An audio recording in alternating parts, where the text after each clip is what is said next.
The Braunstein team story begins in 1958 when Terry Braunstein, Ron Braunstein, Ray Turnbull, and Jack Van Helleman won the Manitoba British Consuls, the Manitoba Championship, the privilege of going to the Brier. They were still in high school.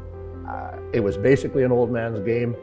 Here you had four young men, supremely confident, maybe a little brash, and they set the curling world right on its edge. From there forward, the next 3 or 4 years, Ray and Terry curled together all the time. Ron curled together with them most of the time. They picked up different people year to year, trying to find the magic again until 1965, when Don Duguid joined them. So now they had a team of 4 guys who had all been to the Brier previously, and that was the team that we're honoring.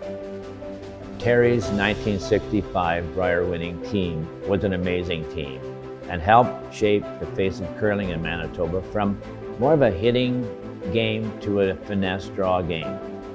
Here in the 5th end, Northern Ontario is shot, but the young Manitoba skip has last rock.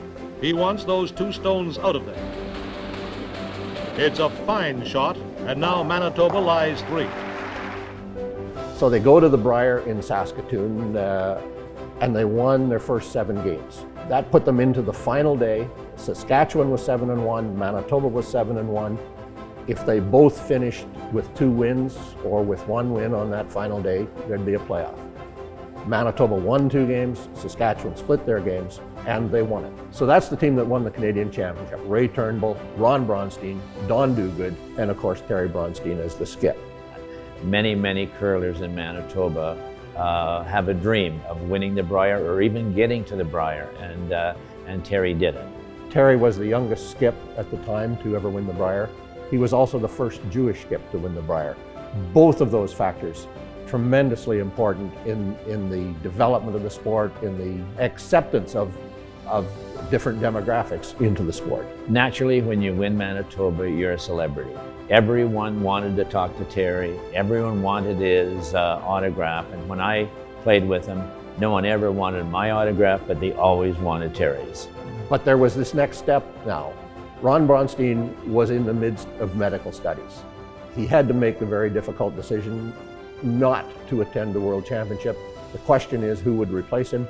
In consultation with Terry Braunstein, the Granite Curling Club appointed Gord McTavish to represent Canada as the second replacing Ron Braunstein.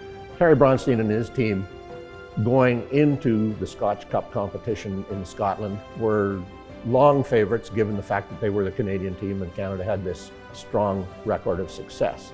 The only team that Terry Braunstein and his team could not beat were that team from the United States. Coming home from the World Championship, there had been rumors throughout the event that the Scotch Whisky Association were no longer interested in sponsoring. It's hard to know what would have happened if the Braunstein team had won. If there'd been 7 consecutive, would the sponsors have continued? Hard to say. They did continue. France joined, Germany joined. It became an 8-team event. Eventually, the World Championship did surpass the Brier, as many predicted it would in time. And now, of course, the Olympics and the Olympic curling has surpassed the World Championship. So an important point in the evolution of the sport. I actually jokingly said to Terry, did it ever cross your mind that you saved the sport of curling by losing that game? And he had an appropriate answer, probably to the effect that he'd be just as happy not to have saved the sport if that were the case. It's an honor for me to be part of the induction ceremony for Team Braunstein to the Manitoba Sports Hall of Fame, and I'd like to congratulate each and every one of the 5 members of the team on a tremendous accomplishment. Congratulations.